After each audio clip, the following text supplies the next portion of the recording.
Vamos que vamos, galera, para mais um Esporte Mais nessa quinta-feira. Tem muita informação bacana para você. Libertadores, dos 5 times brasileiros em campo, só o Galo e Flamengo venceram seus jogos. Copa do Nordeste, o Sport venceu o Santa Cruz e enfrentará o Bahia na grande final da Copa do Nordeste.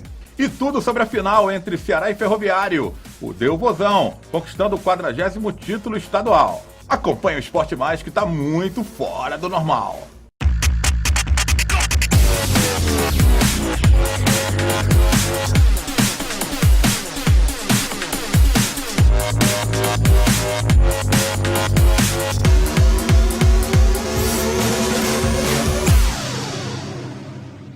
E vamos começar falando da Libertadores da América. Dos 5 brasileiros em campo, nessa quarta-feira, apenas Flamengo e Atlético Mineiro venceram.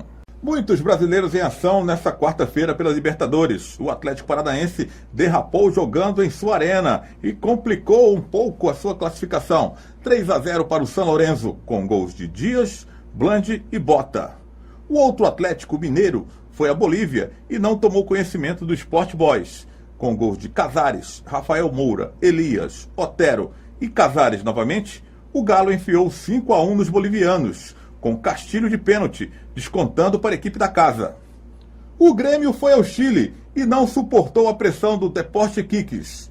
Com gols de Bielkowicz e Diego Torres de falta, a equipe chilena superou os brasileiros, que marcou seu gol com Barrios. Final, Deportes Iquiques 2, Grêmio 1. O Palmeiras sofreu com a altitude da cidade de Cochabamba, na Bolívia, e foi superado pelo Jorge Wilstermann por 3-2. Morales, Cristian Machado e Cardoso marcaram para os chilenos, enquanto Guerra e Luiz Cabeças descontaram para o Verdão.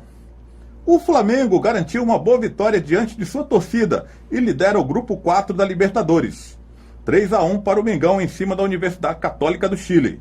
Rodinei, Guerreiro e Trauco fizeram os gols do rubro-negro e Santiago Silva, o El Tanque, descontou para os chilenos. Jaco Regis Melo, nosso analista aqui para falar de Libertadores da América. Olha só Flamengo e Atlético Mineiro venceram, que representa o futebol brasileiro, na noite dessa quarta-feira. Já dá pra gente colocar essas duas equipes na próxima fase da Liberta? Bem, ainda não, né? A Libertadores é uma competição difícil, mesmo os times brasileiros tendo talvez o maior investimento ou os maiores investimentos, né? Sendo as melhores equipes tecnicamente, mas isso não é garantia de vitória. De 4 equipes, aliás, de 6 equipes que entraram em campo nessa rodada até agora, né? Somente 2 venceram, né? E algumas jogando em casa.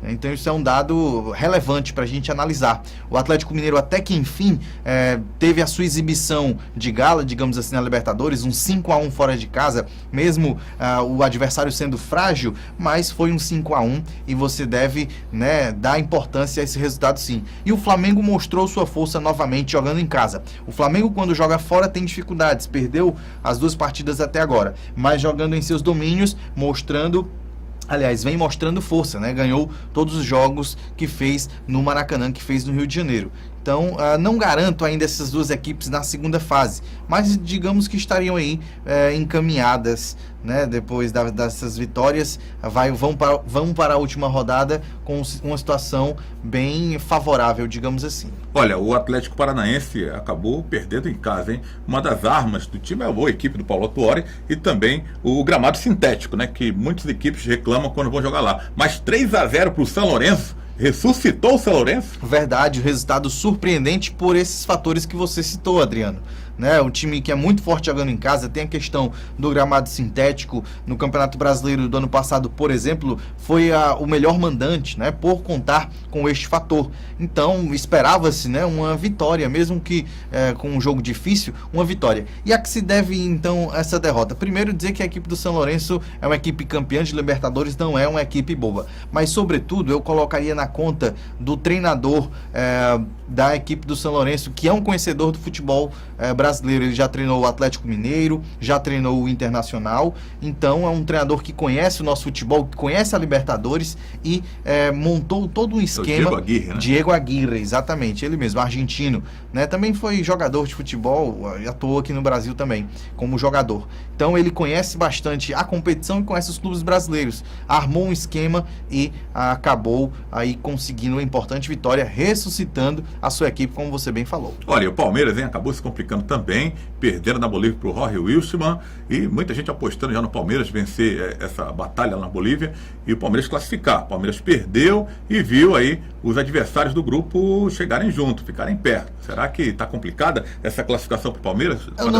Eu não diria complicada, né? Mas sim, se a gente for analisar a Libertadores do Palmeiras, ela não tem sido fácil, tem sido realmente jogos emocionantes, decididos nos últimos minutos. Foi assim com o próprio Jorge no primeiro jogo aqui em São Paulo e esperava-se uma partida difícil lá na Bolívia, né? Então o Palmeiras saiu derrotado. Eu acho que você não pode contar com esse fator que vai virar sempre, que vai dar certo sempre, né? O Palmeiras teve uma virada na rodada passada, venceu por 1-0 o próprio Jorge Wilstermann na primeira rodada, digamos assim, né, da competição, e isso não vai dar certo sempre. O Palmeiras estava, digamos que, jogando perigosamente sempre, no limite ali. A defesa tem falhado muito e foi assim, mais uma vez, a equipe do Palmeiras levou 3 gols e complicou a situação no jogo, na partida. Agora, em termos de classificação,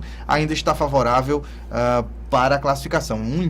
Com um empate em casa, a equipe alviverde consegue a sua classificação. Rápida parada no Esporte Mais, mas tem muito assunto a ser debatido ainda, a ser mostrado, hein? Tem a grande final do estadual, o Ceará campeão, hein? Cearense, nessa quarta-feira, tem Copa do Nordeste, já conhecemos os finalistas. Vamos falar também do Fortaleza.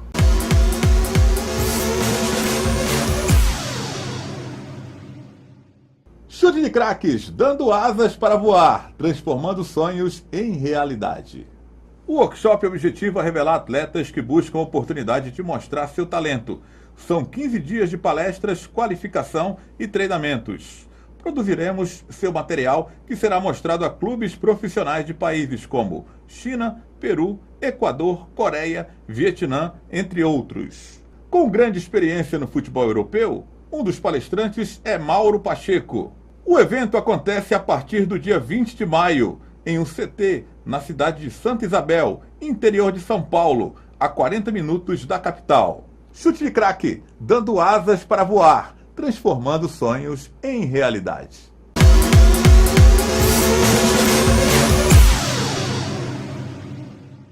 E a Copa do Nordeste já conhece os seus finalistas. Deu o Esporte Clube do Recife, que superou o Santa Cruz no estádio do Arruda e enfrenta o Bahia na final da Champions League. Após lançamento rasteiro de Mena para o meio da área, Everton Felipe acertou um chutaço e marcou 1-0 para o Sport no Arruda.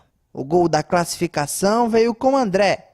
Após lançamento de Samuel Xavier, a bola sobrou para o centroavante que mandou para o fundo das redes. 2-0 Leão da Ilha e fim de papo. Olha, a Copa do Nordeste. Bahia e Sport decidirão o torneio nesse ano de 2017. Regis Melo deu o Sport enfrentando. O Bahia e Bahia enfrentando o Sport. São os dois melhores do Nordeste, realmente?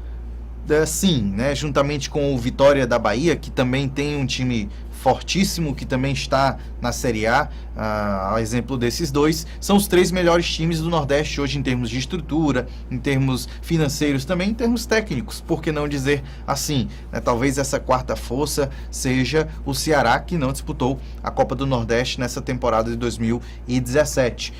Estão aí, né? Vão fazer a final, Bahia com a vantagem de jogar a segunda partida em seus domínios, não teve essa vantagem quando foi finalista em 2015 contra o Ceará foi o campeão, e o Sport já vivenciou situação parecida em 2014, também contra o Ceará, decidiu aqui no Castelão, segundo jogo, fez a primeira partida na Ilha do Retiro, venceu lá e empatou aqui, foi o campeão do Nordeste naquela oportunidade. Um jogo que eu espero um equilíbrio, Adriano, né? São duas equipes fortes, duas equipes com camisa, com tradição no Nordeste e também no futebol brasileiro. Então, a gente espera uma disputa bastante acirrada. Eu já tinha colocado, Adriano, amigo telespectador, o Sport como favorito à vaga, mesmo perdendo a primeira partida na Ilha do Retiro. Curioso foi isso, né? Cada um comemorou na casa do adversário. Só que quem riu por último foi o Sport. O Santa venceu lá na Ilha do Retiro, o primeiro jogo, né? Todo mundo apostando no Santa na final, mas o Sport deu o troco bem dado dentro da casa do Santa Cruz, repleto de torcedores lá no Arruda. Verdade. E o treinador Ney Franco estava até um tanto pressionado, havia perdido para o Botafogo pela Copa do Brasil, perdeu essa partida da Copa do Nordeste, tudo em uma semana, e agora, digamos que ganhou um novo fôlego, né, com essa vitória, com essa classificação.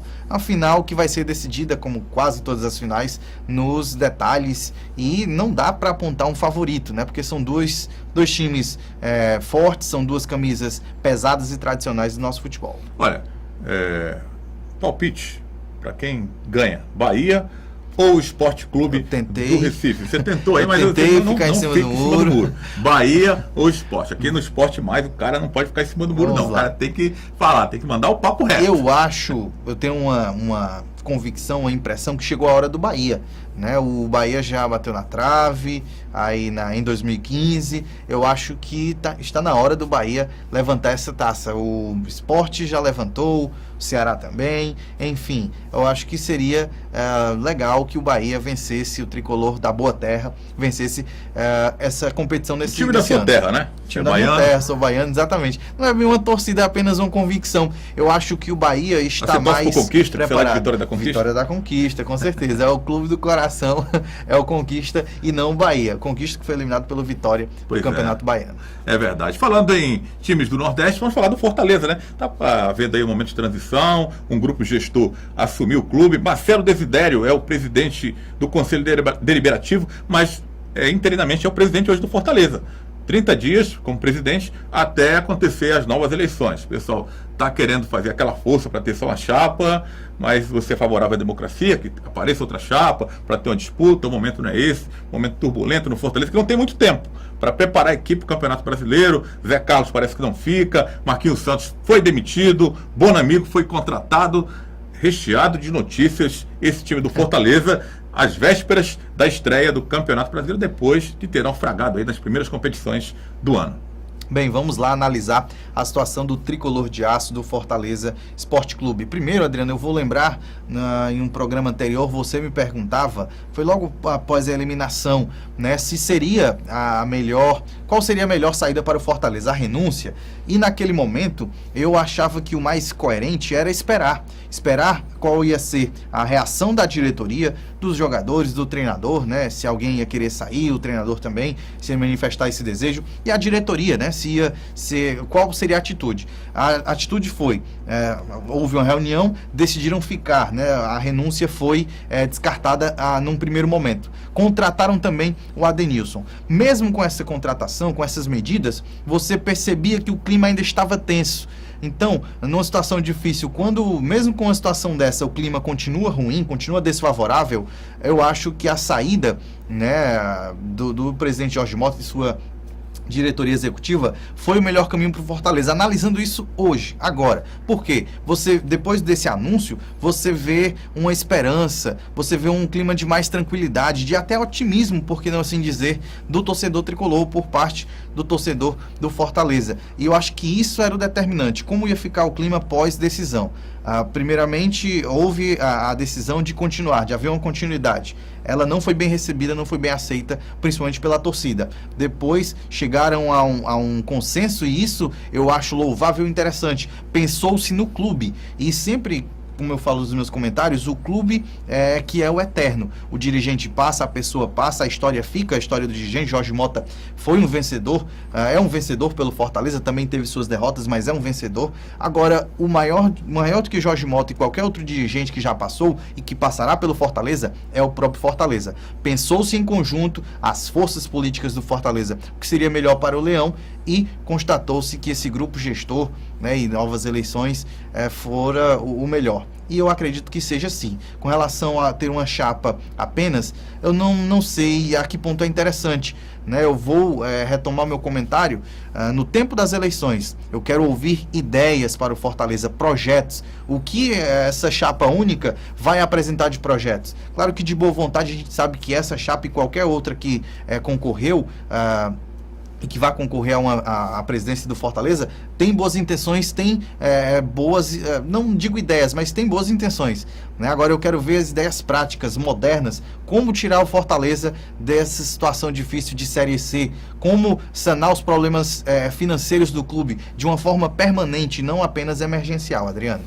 E a troca do comando técnico, né? Chega Bonamigo e sai Marquinhos Santos. A hora era essa. O nosso outro analista, o Danilo Queiroz, acredita que o Bonamigo é uma aposta pela situação dele estar fora do país há muito tempo, e o Fortaleza está abrindo as portas para ele retornar para o futebol brasileiro. Agora o Fortaleza, na opinião do Danilo, fala que ele acha que era para ser um técnico já aqui, para não ter essa aposta, né, do Bonamigo. A gente sabe das qualidades, já foi campeão cearense em 2007, mas está há muito tempo afastado do futebol brasileiro. E a saída do Marquinhos Santos?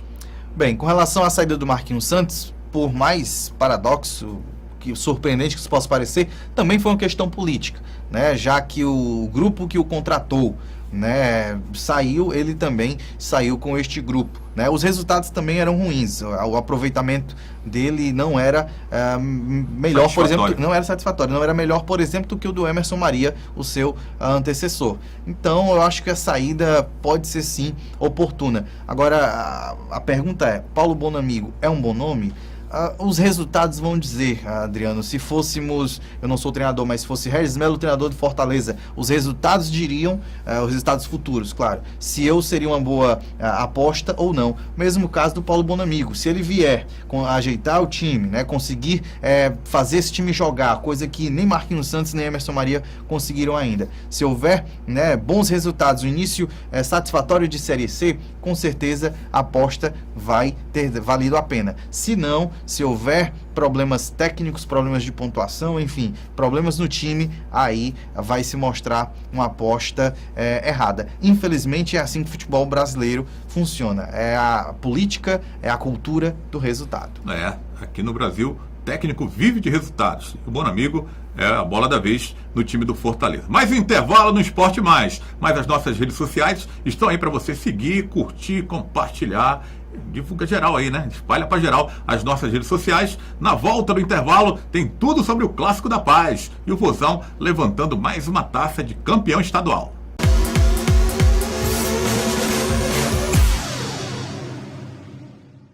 Chute de craques, dando asas para voar, transformando sonhos em realidade. O workshop objetiva revelar atletas que buscam a oportunidade de mostrar seu talento. São 15 dias de palestras, qualificação e treinamentos. Produziremos seu material, que será mostrado a clubes profissionais de países como China, Peru, Equador, Coreia, Vietnã, entre outros. Com grande experiência no futebol europeu, um dos palestrantes é Mauro Pacheco.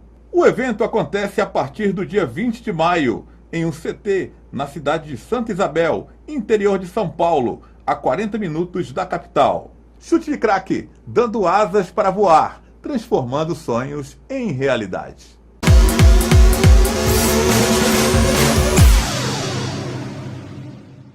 Olha, vamos falar agora da grande final do estadual, hein? A disputa entre Ceará e Ferroviário terminou e deu Vozão, conquistando o título de número 44 de estaduais. É o maior campeão do estado e Rodrigo Cavalcante conferiu tudo de perto. De um lado, uma torcida confiante que o 44º título estadual viria ao final desta noite. Do outro, um grupo pequeno de torcedores, mas ainda esperançoso que era possível colocar água no chope do favorito. E quando o Ceará e Ferroviário entraram no gramado da Arena Castelão, o torcedor foi ao delírio. Mas assim como no primeiro duelo entre Tubarão da Barra e Vovô, os mais de 26 mil torcedores que foram à arena viram o Ceará dominar o Ferroviário na noite desta quarta-feira.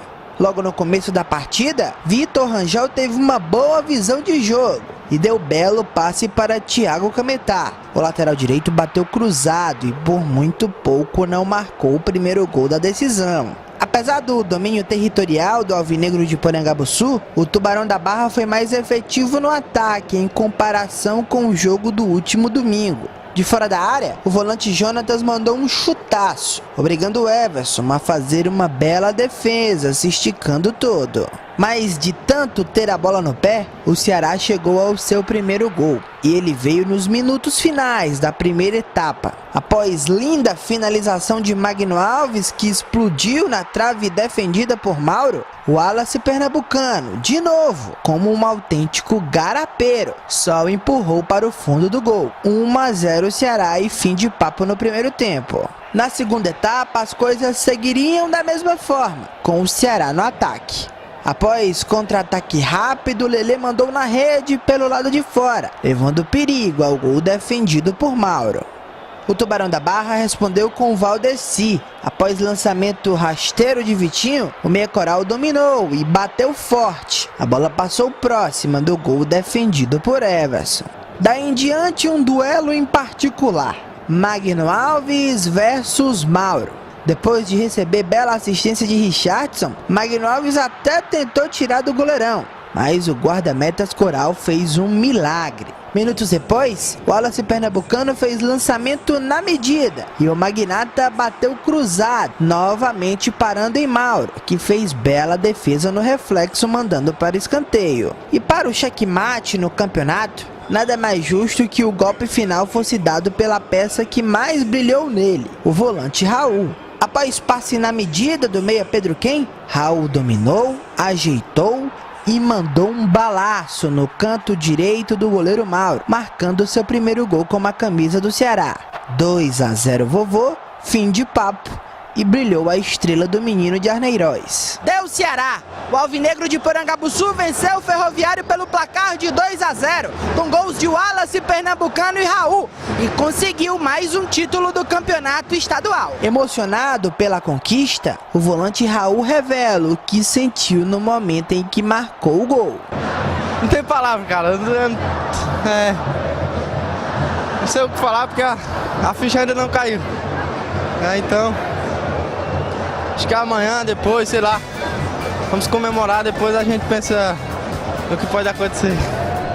Ceará, 44 vezes campeão cearense, maior detentor de títulos do campeonato estadual. Teu passado é todo coberto de glórias, dia a dia tu conquistas mais vitórias. Olha, Ceará campeão mais uma vez contra um Ferroviário aguerrido, Regis Melo, mas ficou com o título a melhor equipe do campeonato, na sua opinião? Os números são incontestáveis. O Ceará teve a melhor defesa, teve o melhor ataque, só perdeu um jogo apenas para o Fortaleza, e na segunda rodada, no seu segundo jogo, depois não perdeu mais. O treinador Givanildo Oliveira, esse sim está invicto, não era o treinador à época da derrota, então eu acho que sim, o título está em boas mãos. A gente já colocava há um certo tempo o Ceará como favorito, e esse favoritismo apenas se confirmou nesses jogos decisivos contra o Ferroviário. O Ferroviário foi uma equipe aguerrida, tentou, lutou, mas a superioridade técnica do Ceará era bastante elevada, né? E isso foi o que ficou, digamos aí, desse campeonato cearense. Um Ceará talvez não, o Ceará com certeza mais forte do que os seus adversários. Contou também, Adriano e amigo telespectador, com um momento turbulento, muito turbulento eu diria, do seu rival, do Fortaleza, que é quem sempre faz frente, quem tem feito frente a ele nos últimos anos. Tivemos essa grata surpresa do Ferroviário na final, o Ferroviário ressurgindo aí das cinzas, a gente pode falar assim, mas o Ceará foi o melhor time, foi o merecedor do título sem dúvida alguma. Olha, terminou o estadual, o Ceará campeão, mas dá para dar uma avaliada, Regis, por todo o campeonato, em quem foi o melhor jogador do Campeonato Cearense 2017? Bem, é uma pergunta complexa, Adriano, não é uma pergunta de fácil resposta, né? Porque você tem que analisar vários times. O Ceará foi o melhor time, mas oscilou também, teve alguns empates, teve algumas atuações nas quais a torcida não gostou. Não convincentes, né? né? Exatamente, não convincentes. A imprensa também criticou bastante, em alguns momentos, a equipe do Ceará. Agora, eu poderia citar um jogador muito regular, um jogador que fez um campeonato brilhante, né? Alguns o apontam como a revelação, eu apontaria como o jogador, além de promissor, além de revelação, o melhor, o mais, como eu posso dizer, o que mais teve sequência de bons jogos, o mais regular, a palavra é essa. O volante, Raul, autor do último gol do campeonato. Eu achei o Raul uma surpresa muito gratificante, um jogador da base de um dos nossos clubes, e uma regularidade incrível. O gol foi a cereja do bolo para ele, né? Foi, acho que foi a coroação, a premiação realmente por um campeonato fantástico, muito regular. Um jogador que marca muito bem, que ele dá uma segurança muito interessante ao setor defensivo e chega muito bem ao ataque. Eu acho que passou a chegar muito bem ao ataque. Ele mostrou essa sua nova faceta, né? Sendo garçom e ontem fazendo o seu primeiro gol como profissional. Então eu apontaria o Raul como o melhor jogador do Campeonato Cearense. Para você, meu caro Regis, quem desapontou e quem surpreendeu nesse campeonato? Em termos de clube, com certeza o Fortaleza, por não estar na final, não só por não estar na final, mas pelo futebol que apresentou, acho que o Fortaleza desapontou bastante, né? Em termos de jogador, a gente pode citar talvez o Arcizinho, né? Que esperava-se muito mais desse jogador e ele mostrou muito pouco para o que já mostrou em outras épocas. Alguém pode pensar no Mota. O Mota, em alguns jogos, foi aquele jogador que se esperava, talvez não com a intensidade de antes. Cara, 2 anos parado, né? Exatamente. Sem tudo fazer isso, pré-temporada. exatamente, tudo isso deve ser considerado. Então, o Mota é um guerreiro. Eu acho que o Mota tem que ser louvado, né? A sua atuação, as suas atuações pelo Ferroviário. Aceitou o desafio de voltar ao futebol depois de 2 anos, voltar para um Ferroviário que nós sabemos que tem problemas de estrutura, conseguiu aí chegar numa final com muita luta, com muita garra, com muita vontade realmente. Pensando no futuro, o Ceará está prestes a iniciar uma Série B de Campeonato Brasileiro e a torcida sonha com acesso.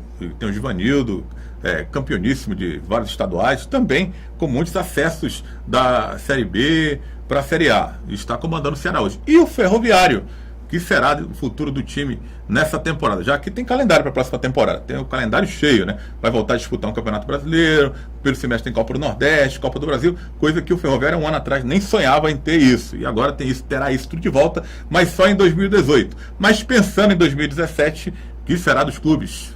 O Ferroviário vai ter aí talvez um hiato, né? Apenas a Copa Fares Lopes, que não é rentável, e o Ferroviário já tem a sua vaga na Copa do Brasil. Então é uma competição que para ele não vai fazer de laboratório para o ano que vem, será? Não, porque você não vai conseguir pagar salários, por exemplo, a jogadores de um bom nível. Para formar uma base, será? Não sei, acho que uma base, talvez aproveitar um jogador ou outro, sim. Talvez você avaliar jogadores para elenco, aí sim, principalmente jogadores da própria base do Ferroviário, do Sub-20 talvez, ou o jogador um pouco mais acima dos 20 anos. Agora, pensando em Copa do Nordeste, em Copa do Brasil, em Campeonato Cearense para o ano que vem, tem que ser um time parecido no nível com esse, na verdade até melhor do que esse do Campeonato Cearense deste ano, né? Com relação ao Ceará, o time está relativamente pronto. Por que relativamente, amigo torcedor?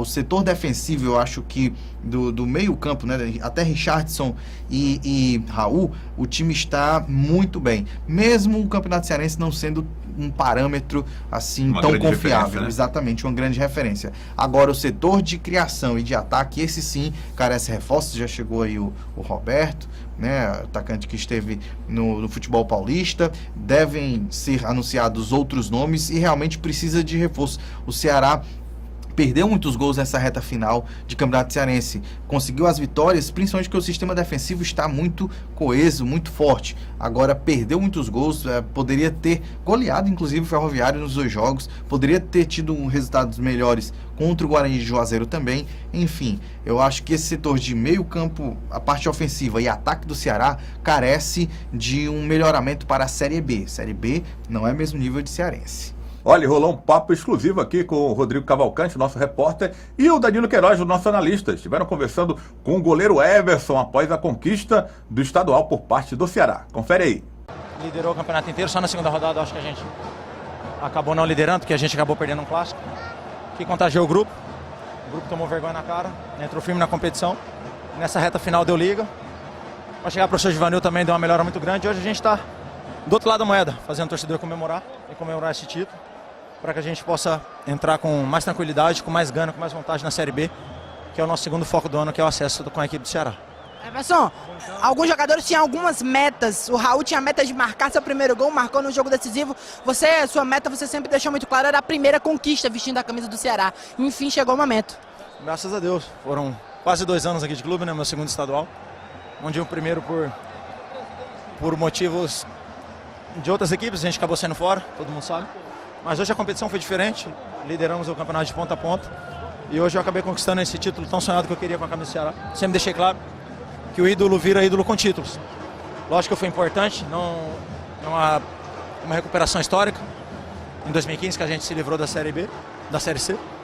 E hoje estou aqui comemorando um título, onde pude dar minha parcela de contribuição, principalmente na reta final, nos jogos decisivos, da semifinal e final, onde eu não tomando gol, a gente ficou mais próximo da vitória. Hoje a gente está comemorando esse título aqui.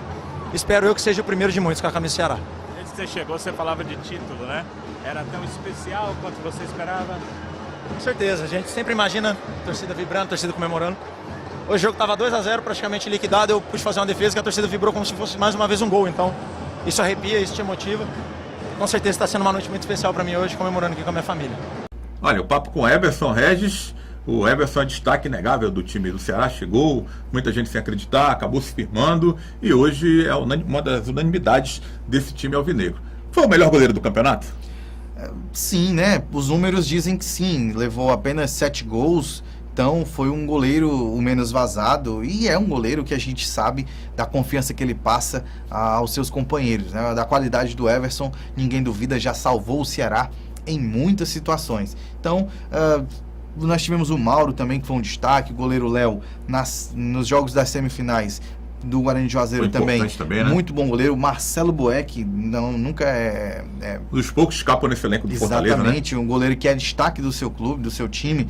Então, assim, nós tivemos bons goleiros nessa competição. Agora o Everson, talvez pelo título e principalmente pelos números, os poucos gols tomados, né, e fez também algumas defesas difíceis, isso com certeza, né, pode ser sim apontado. Estou falhando naquele gol do Fortaleza, né, naquela vitória que ele saiu atabalhadamente. Muitos dizem que não. Pois eu até concordo que não falhou, não achei uma falha assim tão absurda como alguns até achei, apontaram. mas eu achei que ele se recuperou bem depois, né? Ele teve personalidade para conseguir essa recuperação e aí está, né? Campeão. O que eu julgo daquele lance é que talvez se ele não tivesse saído, o jogador do Fortaleza pudesse ficar cara a cara com ele. Então, acho que o mais falha dos meio-campistas que não, né, marcaram a cobertura, o jogador, né? Gabriel, exatamente, do que do goleiro em si. Mas isso é divergente, aliás, é polêmico, né? Tem gente que acha uma coisa ou outra, a gente respeita todas as opiniões. Agora, um grande goleiro, um ícone, uma referência desse time do Ceará, o Everson, e um senhor, dá uma segurança muito boa aí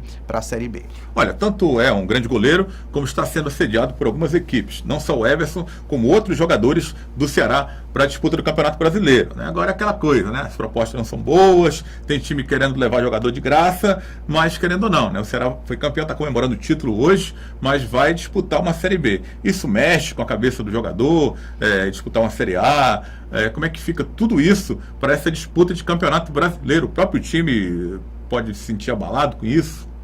Isso mexe sim, né? O jogador é ser humano, a maioria deles, né, teriam um bom salário, aliás, teriam um melhor salário na Série A, teriam mais visibilidade, exatamente, então tudo isso conta. Agora, o profissional consciente, quando ele tem, né, digamos assim, uma responsabilidade profissional com relação à palavra contrato, um agradecimento também pelo clube. O Ceará hoje é um clube muito diferente de décadas atrás, de 2 décadas atrás, por exemplo, não atrasa salário, é um clube organizado, honra com seus compromissos, o que é acordado é cumprido, então tudo isso também deve contar na hora da escolha do atleta, né? Às vezes o contrato, né, não está próximo de acabar, então o clube tem que receber pela multa rescisória. O jogador também tem que pensar no clube que o está empregando, que deu toda essa oportunidade a ele para que ele seja visto, né, para um clube, para interessar um clube de Série A, digamos assim.